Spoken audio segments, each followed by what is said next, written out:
pátria que me pariu? Quem foi a pátria que me pariu? Um nerdola templário, né? Ô, esse cara é muito otário, velho. Desse reacinha do cara. Nossa, ele é muito o virgão reaça, velho. É, esse aí é o virgão reaça, velho. Incel do cara, velho. Idiota assim, né? Mas aí, o que vocês acham que é mais coisa de incel? Pokémonzinho ou Cavaleiro Templário? Aí, seus Pokémons comunistas, pode vir geral que eu quebro vocês e as Pokébola tudo junto em nome de Deus. Vai acabar. Mas como esse vídeo é muito sério, eu resolvi fazer ele no estilo. E falando em estilo, olha aí o naipe do cara que tá me chamando de incel, mano. Tem como ficar incomodado com isso? Pô, mas eu acho injusto ser chamado de virgão templário incel depois de 15 anos de casado, mano. Mas deixa eu te dizer uma coisa, amiguinho. Enquanto você tava brincando de Pokémon GO e jogando ioiô com os amiguinhos, eu já tava pegando consignado pra pagar meu crediário de imóveis de 36 vezes das Casas Bahia. E você já falou várias coisas que dá um processinho. E você também sabe que os meus vídeos aqui do Impérios AD são apenas introduções ao assunto. É impossível fazer conteúdos profundos porque eu faço tudo sozinho e animações são difíceis demais de fazer. Por isso eu deixo as fontes na descrição, justamente para vocês ampliarem mais os seus estudos e checarem as informações ditas. E é isso que eu gosto de fazer. Mas eu só vou colocar os argumentos mais importantes do vídeo dele, o que foi um negócio difícil de achar pra caramba lá, porque a maior parte do vídeo do cara é só resmungo. E se o react já é chato, meu amigo, imagina fazer react do react. Não aguento um negócio desse, não. Ia ser vídeo de 3 horas, tá louco, mano. Mas o link do vídeo do cara tá aí na descrição, você pode assistir depois. Então bora começar. Nossa, gente, essa estética é uma estética de extrema-direita. Essa retratação dos comunistas como seres abjetos, que faz esse reforço de um aspecto até higienista, isso é parte do ideário de produção cinematográfica da extrema-direita na Alemanha. Na Alemanha tem um documentário que chama, acho que é The Jew, acho que é O Judeu. É um documentário dos anos 30, que tem essa mesma retratação, só que troca comunista pro judeu. Essa mesma perspectiva, essa mesma coisa. A ironia, o cinismo e essas associações. Tô falando, já começa o vídeo na pirraça. Eu tô me divertindo, fazendo meu vídeo pro meu canal de boa. Aí o cara já começa me atacando de extrema direita, mano. Do nada. Como que leva um cara desse a sério, meu? Presta atenção aqui, ele tá me chamando de extrema direita, não porque eu quero dar um golpe militar, porque eu sou ultranacionalista, nada disso, senhoras e senhores. Ele disse que a minha animação é de extrema direita só porque eu tô satirizando um grupinho de comunistas de apartamento em forma de desenho animado. Uma sátira. Estão entendendo o nível de escrotice desse cara já no início do vídeo? Me chamando de extrema direita porque eu fiz uma sátira com comunista, meu Deus do céu. Assim, dá pra ver claramente que ele se leva a sério mesmo. Acho que deve ser esse bigode empoderando ele. É angustiante. Nossa, ver casa bagunçada é um negócio que me pega. Me pega muito. Nossa, Então, cara, se o seu quarto é limpinho, tá dando chilique por quê? Ó, com os sentimentos frágeis assim, você não vai aguentar nem 5 minutos na Revolução Brasileira, hein? Mas o negócio é sério, gente. Vocês estão percebendo que com uma animação ele age desse jeito. Imagina se esse cara fosse um ditador comunista, o que ele ia fazer com quem pensa diferente dele? E vocês, pilantras? Ó, tá vendo aí? Por enquanto nada de útil no vídeo, só resmungo. Pô, Thiago Braga, 10 anos de internet, cara. Não, camarada, eu tenho 4 anos de internet só. O Impérios AD que você ama e não vai admitir tem 4 anos e o Brasão de Armas tem 1,5. Só que diferentemente do que o Thiago Braga acha, eu sou um militante organizado, né? Um comunista organizado. Esse momento aqui é tão fofo que ele merece até uma musiquinha soviética de fundo. Estou militando no movimento sindical e no Partido Comunista Brasileiro. E uma parte cada vez maior da juventude dos trabalhadores também tem tomado esse caminho, tá? É claro que ainda tem muita gente que está encontrando esse processo de se organizar, de se radicalizar, de entender as dimensões do tempo que é disponível para poder fazer essa tarefa, para poder fazer essa organização. Beleza, massa. Que emocionante. Eles têm uma causa legítima, né? Poxa, eu tava esperando ele dizer que a causa dele não era legítima. E no final ainda vai colocar um ditador maluco no poder para controlar tudo e todos em nome do trabalhador. Que poderia dar errado. Mas os comunistas crescem, tá? E crescem nas ruas, e crescem nos trabalhos. E vão crescer mais. Tá crescendo, né? Puxa. Tô apavorado com esse crescimento. Mas assim, vamos fazer uma reflexão séria aqui. Imagina você que trabalhadores de verdade vão olhar para uns boys desses aqui e se sentir inspirados para fazer uma revolução. Esses caras devem estar assistindo muito filminho de revolução e devem achar que deve ser tudo mil maravilhas e que vão terminar a revolução com Stalin dando tapinha nas costas dos camaradas. Sério que eles ainda acham que os trabalhadores não têm nada a perder? Tipo, tem filhos, filhas, esposas, maridos, e ainda acham que os trabalhadores vão arriscar a vida deles e das suas famílias por uma utopia estúpida? O trabalhador não é idiota não, já faz mais de 200 anos que esse negócio tá rodando por aí e o mundo tá igualzinho, as pessoas continuam vivendo suas vidas, lutando pelos seus direitos de verdade sem serem enganados por fantasias idiotas. Continuando. Pergunta para todos os cubanos, né, todas as pessoas que viviam na ilha lá em 1959, como é que era a situação da alimentação infantil? Como é que era a questão da alfabetização dos adultos? Como é que era o processo de acesso à saúde? Quando os revolucionários cubanos desembarcam em Serra Maestra, tem vários camponeses que vão falar com os revolucionários, que vão procurar o Che, que era médico, porque nunca tinham visto um médico na vida, tá ligado? Você tem um programa de 2 anos, em 2 anos, o governo cubano erradicou o analfabetismo dentro da ilha. Em 2 anos. Porque isso, gente, ajuda a gente a entender a dimensão política do negócio. E qual que é? Bom, você tinha ali uma sociedade que todo mundo passava fome, era analfabeto, morria de doença. Isso aqui que ele acabou de dizer é quase uma oração revolucionária. A vida das pessoas era uma merda e a revolução melhorou a vida das pessoas. Só que eles sempre terminam a oração deles antes de falarem da merda que a revolução fez na vida das pessoas. Então, já que ele fala só da parte fofa, eu preciso falar da parte ruim. Mas senta aí que ela é bem grande. Primeiro vamos dar uma olhada na economia cubana antes da revolução para colocar um pouco de contexto aqui. Um artigo pioneiro publicado em 2012 pela Cambridge sobre estatística comparativa chamado Padrão de Vida em Perspectiva Comparativa na Cuba Pré-Revolucionária diz que a média de rendimentos per capita era de 50% a 60% do nível da Europa Ocidental e era o mesmo que a Itália.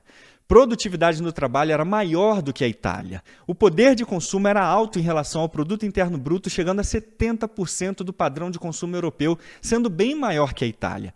Em suma, a estatística comparativa da República de Cuba sugere um país de classe média, comparável à Argentina e Uruguai e à Itália. E alguns relatos da época mostram essa percepção. O economista alemão Henry Wallich escreveu que, embora faltem dados exatos, parece seguro dizer que entre todos os países tropicais, Cuba tem a maior renda per capita nacional. Similarmente, o Banco Mundial, em 1951, reportou que a impressão geral dos membros da missão de observações e viagens por toda Cuba é que o nível de vida dos fazendeiros, trabalhadores agrícolas e industriais, lojistas e outros é maior em comparação com os mesmos em outros países tropicais e praticamente em toda a América Latina. Embora um país com desigualdade, Cuba estava no topo do ranking em muitos índices econômicos e sociais, como em renda per capita, carros, TVs e rádios, mortalidade infantil, expectativa de vida, médicos e índice de alfabetização. E no caso da mortalidade infantil, Cuba tinha um índice mais baixo da América Latina, ficando no mesmo nível de países desenvolvidos. E os autores explicam que deu errado em Cuba. De imediato, que a economia planificada deu errado não deveria nos surpreender. Nos últimos 50 anos, Cuba replicou os sistemas de controle de um jeito próprio. Por outro lado, não deve haver dúvida de que a Grande Depressão e a recuperação lenta para os picos da década de 20 aceleraram a queda da República e parcialmente levou às tragédias que se seguiram às 5 longas décadas de governo revolucionário. Mas presta atenção que agora o camarada vai dar uma aula sobre o motivo dos problemas de Cuba. E hoje o povo cubano passa necessidades materiais, porque existe um bloqueio econômico em que os Estados Unidos sancionam países e empresas para não negociarem com Cuba. No episódio de hoje, aprendemos que temos que colocar a culpa no coleguinha pelos nossos problemas. Aí você vê a sacanagem. O cara fica de pirraça num vídeo resumido de animação, dando uma de jovem dinâmico, me corrigindo no react, e a explicação que ele dá é uma porqueira dessa? Lição pra vocês, hein? Sempre que vocês forem pagar uma de corretor espertinho dos outros na internet, é melhor fazer direito, porque senão pode vir alguém te fazer passar vergonha assim. Hoje o povo cubano passa necessidades materiais, porque existe um bloqueio econômico em que os Estados Unidos sancionam países e empresas para não negociarem com Cuba. Mas essa explicação é tão lógica quanto a Terra é plana. Quando um comunista explica alguma coisa, você tem que saber que está faltando pelo menos 50% de tudo. E eu tô sendo muito generoso ainda, hein? O que é uma droga, porque é mais trabalho para mim. Mas eu ganho para isso, então vamos lá. O artigo Atualizando o Socialismo Cubano, publicado em 2017, já começa mostrando o discurso de Raul Castro na Assembleia Nacional, culpando o governo socialista pelo seu próprio fracasso. Ou nós mudamos de rumo, porque não temos mais tempo para ficar girando na beira do precipício, ou nós vamos cair. É a vida da revolução que está em jogo. Esse discurso foi feito meses depois de apresentar um plano para atualizar a economia cubana. O artigo continua dizendo que o velho modelo de economia planificada, levada da União Soviética, estagnou tanto a agricultura bem dotada da ilha que tiveram que passar a importar 70% da comida. Uma grande quantidade de empresas operava com risco de quebrar e o próprio Estado sofria de falta de capital para financiar investimentos. Governos socialistas gostam de gastar como se não houvesse amanhã. Hoje o povo cubano passa necessidades materiais porque existe um bloqueio econômico em que os Estados Unidos... O próprio Raul reconhece que era o dever deles corrigir os erros que fizeram nos últimos 50 anos, de criar um sistema socialista próspero e sustentável. Boa sorte com isso. E o artigo também mostra a aversão admitida de Fidel a uma economia sustentável. Em 1993, ele discursa que economistas me assustam. Se eles vão propor alguma coisa que parece tecnicamente boa, mas for um desastre político, nossa missão é pará-los. Hoje o povo cubano passa necessidades materiais porque existe um bloqueio econômico em que os Estados Unidos... E de novo, voltando para o Raul, ele mesmo bateu no peito e assumiu a meia-culpa. O artigo diz que Raul não perdeu tempo em descarregar uma série de críticas à economia, colocando a culpa pelos seus fracassos totalmente neles próprios, e não no embargo americano. O problema central, ele disse com firmeza, era a baixa produtividade. Nenhum país ou pessoa pode gastar mais do que tem. Olha, que homem coerente, nem parece comunista. Ele continua, 2 mais 2 são 4. Nunca 5, muito menos 6 ou 7, como algumas vezes nós fingimos ser. Cuba precisa desamarrar os nós que seguravam o desenvolvimento das forças produtivas, começando por regulamentação estatal excessiva. O povo cubano passa necessidades materiais porque existe um bloqueio econômico em que os Estados Unidos... No episódio de hoje, aprendemos que temos que colocar a culpa no coleguinha pelos nossos problemas. Pede para ele mostrar quais são as sanções que os Estados Unidos estão fazendo contra a União Europeia e seus 27 países membros, que são os maiores parceiros comerciais de Cuba dos últimos 10 anos, somando mais de 33% do comércio total do país. Quais são as sanções que os Estados Unidos estão aplicando à China, que representa 11% do comércio externo cubano? Quais são as sanções dos Estados Unidos contra a Rússia por fazerem comércio com Cuba, representando mais de 10% do comércio do país? Quais são as sanções dos Estados Unidos contra o Canadá, que negocia com Cuba desde 1959 e na última década é o país da América Central que os canadenses mais têm mercado? Quais as sanções que o Brasil está sofrendo dos Estados Unidos por terem aumentado o comércio com Cuba em mais de 60% no último ano? Ele está pegando o contexto da Guerra Fria, quando o bloqueio foi criado para tentar depor Fidel depois que mais de 5.000 propriedades americanas foram tomadas pelo governo, e aí o Congresso americano aprovou o embargo que foi muito agressivo e implacável contra Cuba. Mas o professor Hans Jürgen faz um balanço muito claro sobre o processo histórico de Cuba no seu artigo As Novas Dinâmicas Sociais em Cuba, e resume muito bem como o bem-estar social estatal conseguido após a Revolução fracassou e se tornou insustentável, levando Cuba à sua pior crise. Herdando muitas características da União Soviética, Cuba também herdou suas deficiências. No curso dos anos 80, sua economia e desenvolvimento social diminuiu, crescimento e acúmulo atingiu o limite. Em outras palavras, o país exauriu seu potencial de mobilidade social, e estagnação econômica se tornou evidente e a burocracia excessiva se tornou irremediável. As forças dinâmicas propulsionando a economia também caíram drasticamente. Crescimento quantitativo do PIB foi acompanhado de grande queda de produtividade eficiente. E o autor explica as causas desse desastre. Em suma, 2 elementos estruturais endógenos no sistema cubano são aparentes até hoje. Uma forma de governo centralizado controlando tudo e a predominância de formas extensivas e ineficientes de produção. O povo cubano passa necessidades materiais porque existe um bloqueio econômico em que os Estados Unidos... E agora o autor mostra a dependência econômica total de Cuba ao longo das décadas. Quando no início dos anos 90 o fluxo de subsídios vindos da União Soviética foi cortado, Cuba perdeu 75% do comércio exterior e, ao mesmo tempo, sua base econômica.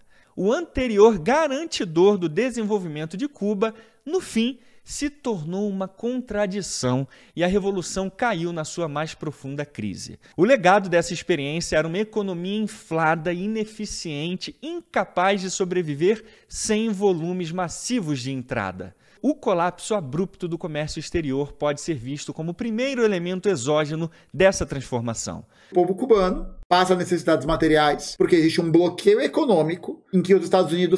A isto deve ser adicionado o embargo americano que continuou após o fim da Guerra Fria. Ou seja, o autor deixa claro que a primeira causa do fracasso de Cuba são suas próprias políticas econômicas e, em segundo lugar, o embargo americano. Mas nosso camarada aí nem citou as políticas socialistas fracassadas de Cuba. Só o embargo americano é o culpado por isso. É impressão minha ou ele tá só querendo defender o governo socialista de Cuba? Não me diga. Mas será que o tio Fidel acha que a culpa pelos problemas cubanos é só do embargo americano? Porque a pesar de que nuestra revolución fue muy creadora y muy autóctona y cometió errores por su cuenta, O povo cubano passa necessidades materiais porque existe um bloqueio econômico em que os Estados Unidos... cometió errores por su cuenta. Los cometió en los primeros años de la revolución, en lo que se refiere a la organización de las empresas. Em que os Estados Unidos sancionam...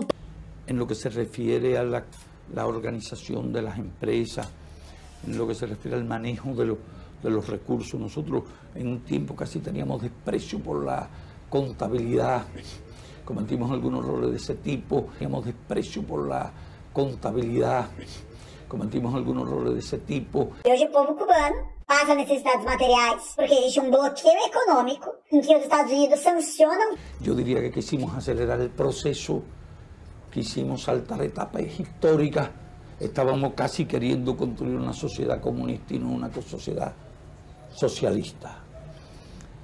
Eso se explica porque en general les ha ocurrido a los revolucionarios en cualquier época. Caramba! O próprio Fidel é menos vitimista que o nosso camarada aí? Que homem, senhores! Que homem! E o camarada ainda tem coragem de criticar o vídeo dos outros. Cuba é justamente a prova de que um Estado socialista per si é econômico e socialmente insustentável. Mas Cuba tem médico, Cuba não tem gente morando na rua, Cuba não tem gente com fome, Cuba não tem analfabeto, Cuba não tem nenhum idiota. Engraçado. Será que ele vive no multiverso e tá falando de Cuba da Terra 2? Porque aqui na Terra 1 tá uma merda, hein? Agora, em 11 de julho de 2021, aconteceu um dos protestos mais emblemáticos da história de Cuba, com números nunca vistos em décadas. De acordo com a Anistia Internacional, os protestos foram um grito desesperado por mudança no país. Ué, mas todo mundo come em Cuba, tem médico, por que eles estariam protestando? Cuba tem médico, Cuba não tem gente morando na rua, Cuba não tem gente com fome. Os protestos aconteceram em resposta à escassez de comida. Cuba não tem gente com fome. Mas esse site da Anistia Internacional deve ser de extrema-direita anticomunista. Esse branco supremacista do site aí, ó, devem ser cores de propaganda fascista usadas pela Alemanha, hein? Mas vamos continuar. Os protestos aconteceram em resposta à escassez de comida, itens de higiene pessoal, remédios, os constantes blackouts e contra a histórica política de repressão estatal que violou liberdade de expressão e de reunião por anos. Cuba não tem gente com fome. Também o Human Rights Watch mostra a escala do protesto sem precedentes e como o governo cubano tem reprimido sistematicamente as liberdades do povo. Cuba não tem gente com fome. Também 2022 bateu recorde de cubanos fugindo do país. Estranho de novo. Eles têm comida e médico. Estão batendo recordes fugindo por quê? Cuba não tem gente com fome. E nos últimos 3 anos, Cuba acumula uma queda de imigrantes, ou seja, pessoas que se mudam para Cuba, de mais de 15%. Ninguém está querendo se mudar para Cuba? Cuba não tem gente com fome. Todo dia tem uma merda. Mas aqui a gente só vê vitimismo e mentira. Agora eu vou mostrar para vocês um artigo bem pró-revolução escrito por Claes Brundenius, chamado Cuba Revolucionária nos 50. O especialista é obrigado a admitir a instabilidade e fracasso do processo revolucionário cubano. Dá até para sentir a tristeza nas palavras dele na conclusão. Cuba fez grandes mudanças em muitas áreas. A Revolução Cubana tem sido farol para muitas pessoas no mundo. Cuba conseguiu melhorar serviços sociais enquanto expandiu a solidariedade a outros países, apesar de sérios problemas em casa. Mas um crescimento sustentável é uma necessidade para se manter o comprometimento não apenas para atender necessidades urgentes como saúde e educação, mas também para satisfazer necessidades básicas que ainda não estão sendo conseguidas, como alimentação e moradia. Cuba não tem gente com fome. Os protestos eram uma resposta para a escassez de comida. Cuba não tem gente com fome. E a questão é se esse crescimento pode ser sustentável. E na página 42 ele expande mais esses fracassos. Moradia e comida são os problemas mais sérios de Cuba. Cuba não tem gente com fome. A situação de moradia em Cuba é miserável. O sistema estatal de permuta, criado em 1959, se provou ineficaz e consideravelmente corrupto.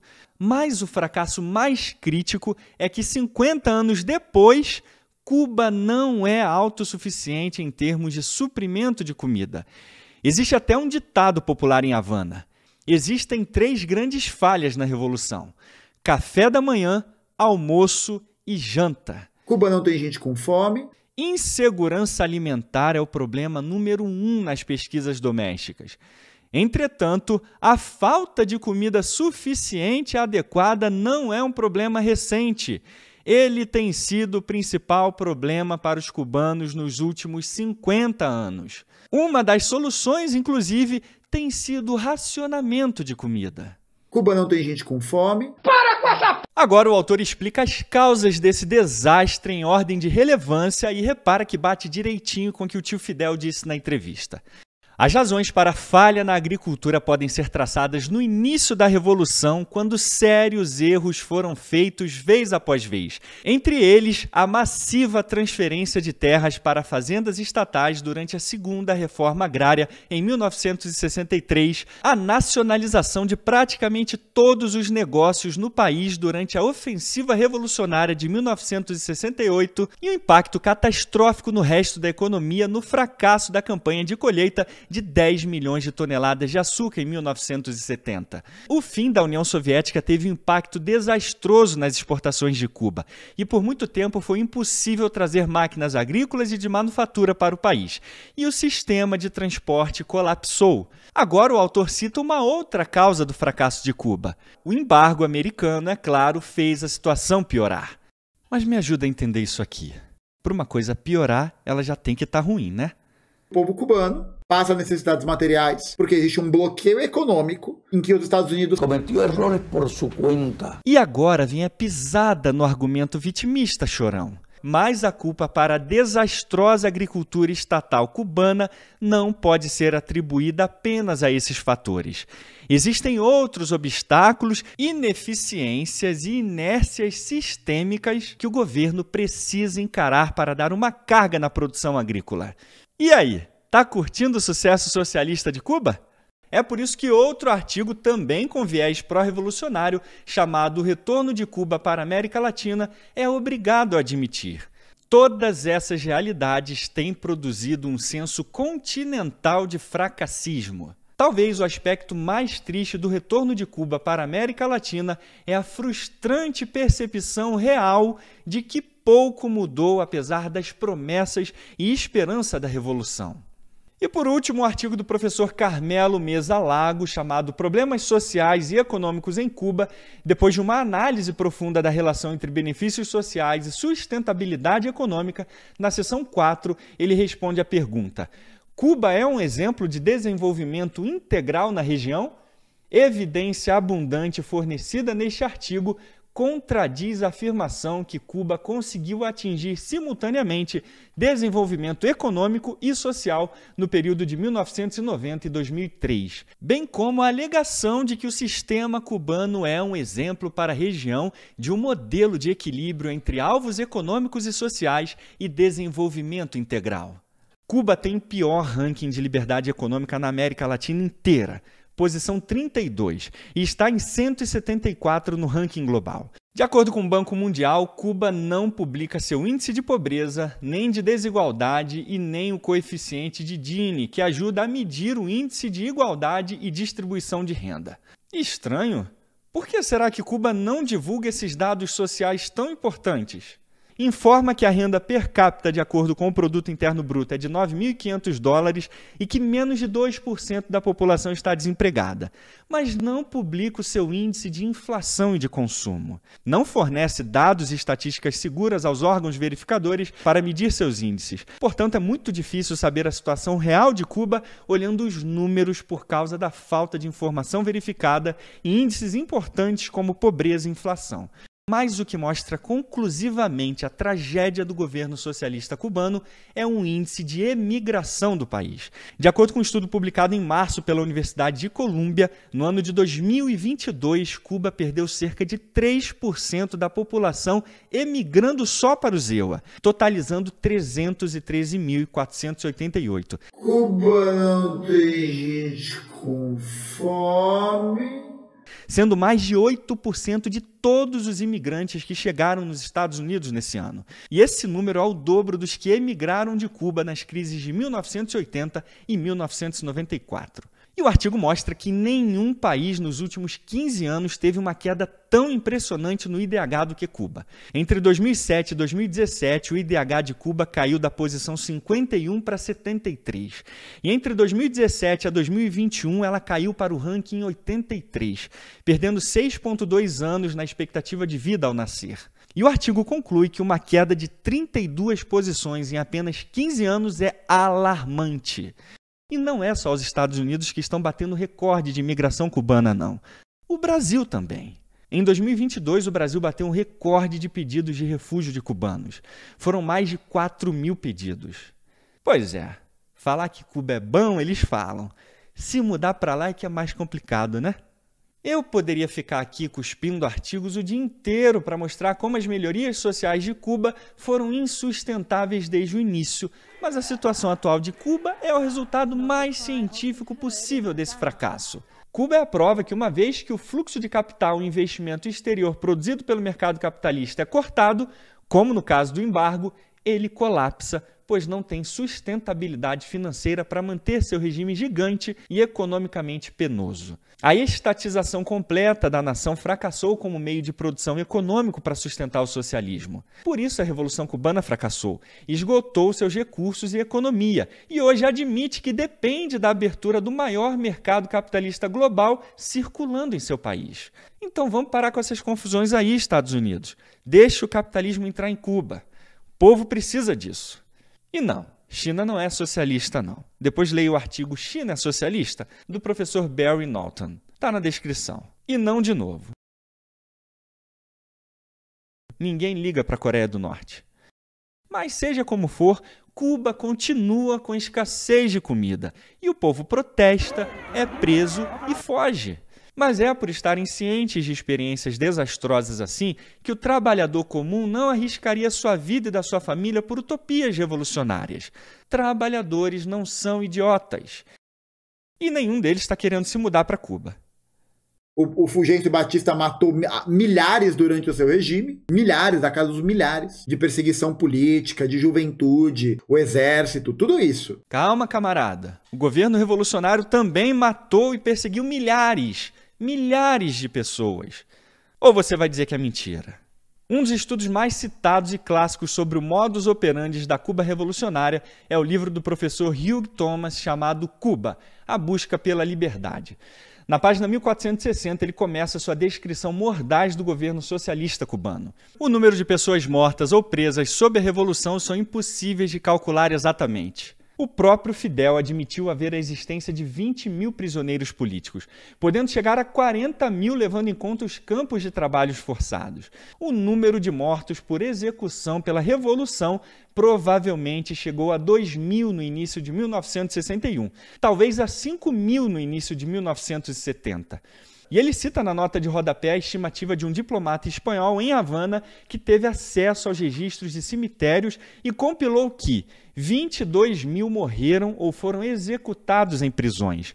2.000 morreram afogados tentando fugir, 24.000 em campos de concentração, 7.000 em prisões, 7.200 em fazendas penais e mais de 17.000 sob custódia da polícia. E ainda, segundo o professor Thomas, por muitos anos a criação mais odiosa da Revolução eram os campos de reabilitação. Esses campos eram feitos para colocar grandes números de servidores públicos, homossexuais, ex-membros da burguesia e potenciais oponentes do regime.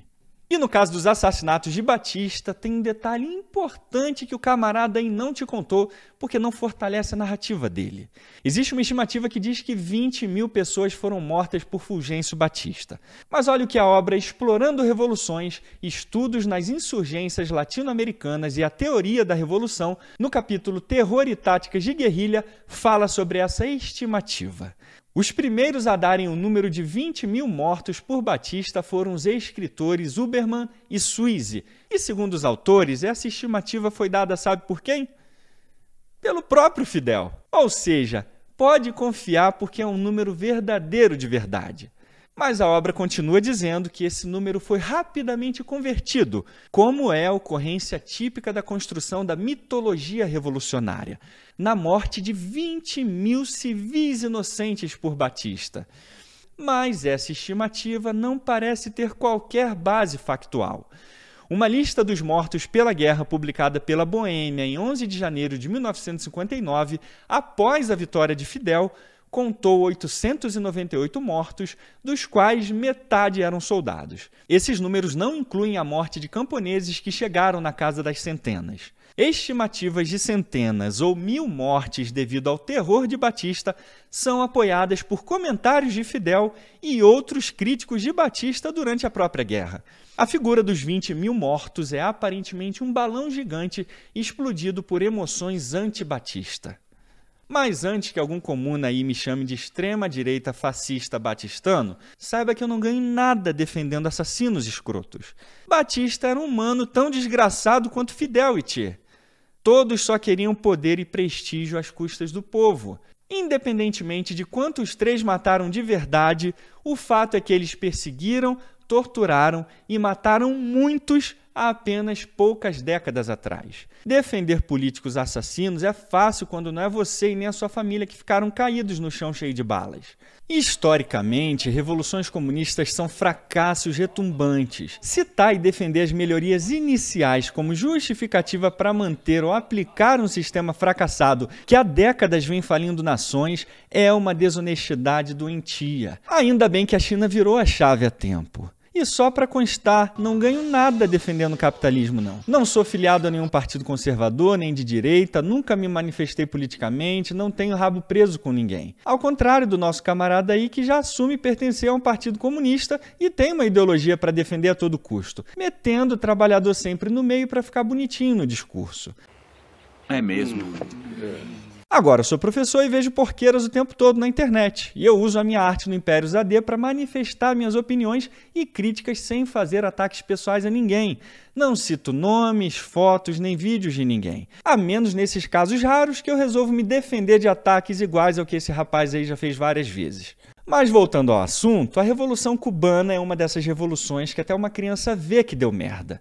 E muito. Ou será que os cubanos hoje enchem a barriga olhando pôsteres de Che Guevara nos prédios, ou lembrando que em 1960 eles aprenderam a ler, a escrever e tinham mais médicos do que antes da Revolução? Revoluções são processos históricos que não param no tempo, continuam tendo efeitos nos dias de hoje e no futuro. Por isso eu disse no meu vídeo da Revolução Industrial e repito aqui. A Revolução Industrial é a mais revolucionária de todas. A longo prazo, ela foi a única que, apesar dos seus muitos problemas, conseguiu mudar a vida das pessoas comuns para melhor. É exatamente isso que o artigo que eu citei no final do meu vídeo diz, e que o camarada aí nem se deu ao trabalho de ler. Mas ele vai ficar para o próximo vídeo. Mas, se você acha que não tem como o nosso camarada aí falar besteiras piores do que as que ele já falou até aqui, bem, pense de novo. Tiago, 10 anos de internet e ainda fala de Galadamor, ainda fala de Holodomor. Só para esclarecer, gente, O território que fazia parte, que vai compor a União Soviética, é um território que, historicamente, existiam episódios não só de fome, mas também do surto de várias doenças, de várias desgraças que acometiam a gigantesca maioria da população camponesa que vivia no mais profundo rio de merda. E aí eles alteram a dinâmica de exploração da terra, eles deixam de utilizar a propriedade privada, né? Deixam de ter essa privatização, essa reforma agrária parcelada, e eles passam a fazer a coletivização dos campos. Essa coletivização, ela não foi uma coletivização forçada, ela foi uma coletivização que tinha ordens para não ser forçada, e foi uma coletivização que houve um processo de destruição das propriedades por parte dos camponeses que não queriam dar suas propriedades. Não foi uma coletivização forçada, não queriam dar suas propriedades.